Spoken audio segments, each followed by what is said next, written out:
Should you start a nonprofit during a pandemic? Let's discuss. Hi, welcome back. I hope that you are healthy and safe. This is my first video in a while because, well, you know, everything. I've been really excited to get some of your comments about some of the work that you're doing out there to change the world, and some of you who are even interested in starting your own nonprofit organization. So I really wanted to tackle this question because I've seen this one too. Should you start a nonprofit in this time, during a pandemic or in this economy? What are the pros and the cons? Is it a good idea? What are you going to be facing? Real quick though, if this is your first time to my channel, my name is Amber Melanie Smith. I am a nonprofit founder and active executive director of a nonprofit in my hometown, and I also make these videos here on YouTube to help aspiring change makers with tips and strategies to help you change the world and live a life of purpose and impact. Quick reminder, if this video helps you out or if you just like it, please go ahead and give me a thumbs up and share with your friends, and also hit that subscribe button because I'm trying to get back into making these videos more regularly for you. So let's jump right in. I'm going to talk through the pros and the cons of starting a nonprofit during a pandemic, and hopefully this information will help you think through if this is a good time for you to do some great work on that cause you've been thinking of, or if there might even be some other ways that you can make an impact without having to go through the legal stuff and all that paperwork involved in starting a actual nonprofit.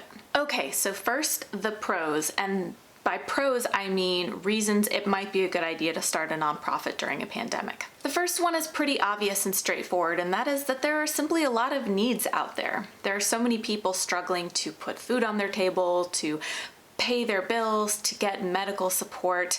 There's a lot of needs. And so the idea of more people just in general helping each other is not a bad one. The second reason it might be a good idea to start a nonprofit during this period of time, during a pandemic, is that if you are in a stable financial position, you might actually find yourself with a little bit more free time right now. Big disclaimer, this does not apply to everyone. Those of you who have kids or are also studying in school, there's so much for you to do, I'm just so sorry. I'm so sorry. And there's this whole other discussion to be had about these power dynamics behind who is in a position to start a nonprofit right now, and that's a whole interesting conversation that maybe we'll save for another time. But point being, this isn't going to be for everyone right now. A third pro to starting a nonprofit during at least this kind of pandemic is that you might find more people with time on their hands to volunteer to support the cause, and they might have an extra fire in their bellies to be supporting a cause. The reasons for this are, of course, unfortunate, and that is, well, at least in my world, many people I know who are volunteering more than they normally would is because they're unemployed, but volunteering at least gives them a sense of meaning and a way to connect and a way to contribute in a time when it kind of feels like the world has punched them in the face. I know personally my organization is basically all about mobilizing volunteers to help out in the community, and we were able to get some volunteers together to safely, while practicing social distancing, basically prepare hotspots, Wi-Fi hotspots, so that kids without access to the internet in our county would be able to access the internet so they could do the remote learning that the schools are asking them to do. And the volunteers that we were able to recruit, we launched signups, and then 2 days later the volunteer signups were completely full because people were just so eager to get out of the house, do something productive and meaningful, and feel like they have some sort of control over this crazy situation. One lady I met the other day, she was amazing. She actually came up to me during this volunteer experience, and while standing at least 6 feet away, told me that she actually felt like we were helping her more by allowing her to volunteer than she was helping us by volunteering. And that just blew my mind, because the argument she was making was she needed to get out of the house. She needed to feel like she was contributing to society, and we gave her an opportunity to do that and to make a big impact. And I think at their core, people just really want to make an impact and feel connected to the world and each other. And so give them the opportunity, if you can, through supporting a cause. The fourth pro to starting a nonprofit during a pandemic is that if and this is a big if, you can manage to get together the financial support to do the paperwork with the IRS and get that official tax exempt charitable status for your organization, that right now people are being more incentivized to donate money. And I don't just mean because they see how many problems we have and they want to help, though that is also true. There are some great programs coming out to incentivize giving. A friend of mine started this super cool website called Pledge My Check. You should check that out, Pledge My Check. It's where if you're in a stable position and you don't need the stimulus check that American citizens are getting and are going to get over the next couple of weeks, then maybe consider donating it either to a cause that you care about or a small business in your community that you are passionate about that is struggling right now. But the other thing is that the newly passed CARES Act also provides tax incentives to donate right now too. So hopefully that will encourage more people to give money this year. Okay, so those are the 4 pros of starting a nonprofit during a pandemic. Now let's cover the cons. The first con is a big one, and that is, of course, the cost. If you are talking about starting an actual legal, federally approved 501c3 tax-exempt public charity, then there is a cost to do that. And I talk a little bit more about that in some of my other videos, so be sure to check those out. But basically you have a fee that you pay to the IRS to file your paperwork. You might also have legal fees, and then of course it's a good idea, depending on your state, to incorporate in your specific state as well, and that could also carry a fee. And those are just the paperwork costs. There are also other costs you might face in starting up, like website hosting or software for depending on what you're trying to do, or even material costs depending on what your organization would be doing, food, clothing for the people you're trying to serve.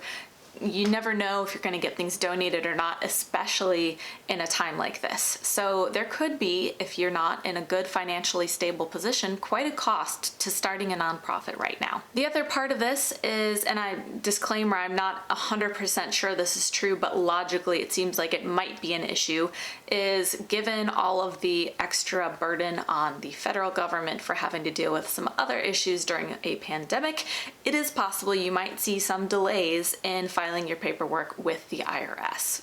Could take months to get your approval status back. The second big con to starting a nonprofit during a pandemic is the competition for funding. I know in my community I am a part of various conversations with funders and other nonprofits whose funders are talking to them as well, and the big conversation that major philanthropists in our area is having is, where can we put our dollars where they're going to make the most impact in the most urgent needs right now? And by that, they typically mean things like hunger, education, housing, and health. The other side of that is that many nonprofits might not make it through this at all, and I'm talking about existing nonprofits. So there's this whole other conversation in the world of philanthropy about how to save as many existing nonprofits as possible. So I can imagine that it would be unlikely for one of these donors or foundations or companies to want to support a brand new effort when there are all these organizations that they already have a relationship with who are suffering greatly and might be at risk of having to close their doors if they don't get the support first. So there could be quite a lot of competition for any funding whatsoever right now if you start a new nonprofit organization. The third con is that even smaller donation pools are shrinking, and that is for obvious reasons. The pandemic that we are facing right now with coronavirus has of course led to many people being laid off from their jobs, and that means fewer people who have any money whatsoever to donate outside of their own household to anyone else, to any cause or even small business that they would care about. And similar to big philanthropists, donors who give on a smaller or medium level are also prioritizing organizations they already have relationships with and might be less likely to support a brand new organization. The fourth con of starting a nonprofit during a pandemic is that infrastructure might be kind of difficult to put in place right now. Of course, this largely depends on the kind of organization and the mission of that organization that you'd be trying to start. But if you are starting an organization that relies on certain types of equipment or materials or supplies, those supply chains might be disrupted, or it might be very difficult to acquire the specific items that you need right now. There's also an ethical argument to be had that maybe you shouldn't be trying to acquire those supplies right now if other organizations that already have the infrastructure put in place need them faster and more urgently than you. The fifth con of starting a nonprofit during a pandemic is, let's say you have more time right now and you are able to start this nonprofit. Well, what do you do in the long term if things return to any semblance of normal? Do you still have time in the long term? So long-term planning and how it can be very difficult to do right now is the fifth con of starting a nonprofit during a pandemic. The truth is that nonprofits are very hard work. Even if you are small, even if you don't have any staff, nonprofits are very, very hard work. I know that many nonprofits I've worked with have folded within a couple of years, and I know many that lasted quite a long time, but caused a lot of burnout and heartache for people involved.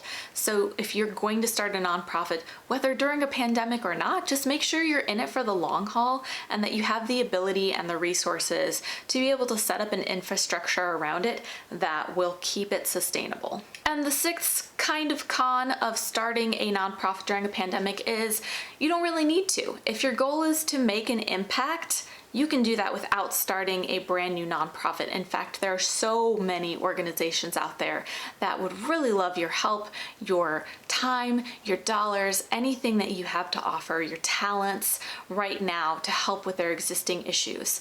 They have great infrastructure in place in many cases.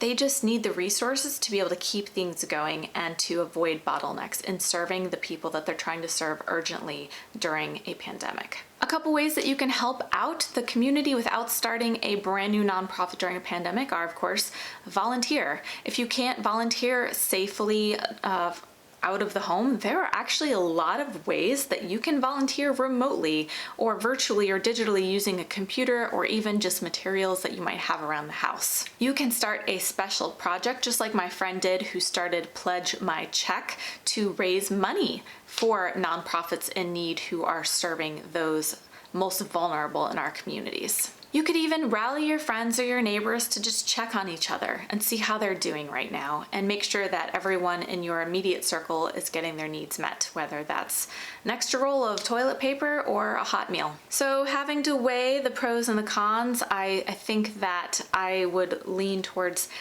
the con side. So that means that there appear to be more cons than pros to starting a new nonprofit organization during a pandemic. But don't let that discourage you. If you just have a heart for this work and want to make an impact, I recommend you start small. You start by doing your research, doing your volunteering, and you can always start a nonprofit later when the world becomes a little bit easier to manage a new nonprofit in. There we go. Thank you so much for watching. Once again, my name is Amber Melanie Smith, and I'm a nonprofit founder and executive director and maker of these videos to help aspiring change makers. Once again, don't forget to give it a like and subscribe. And if you happen to be on Facebook, go on and check out my group Change the World or Bust, where me and other change makers are having conversations regularly about the amazing work that we're all doing and how we can support each other. Thanks again. See you next time.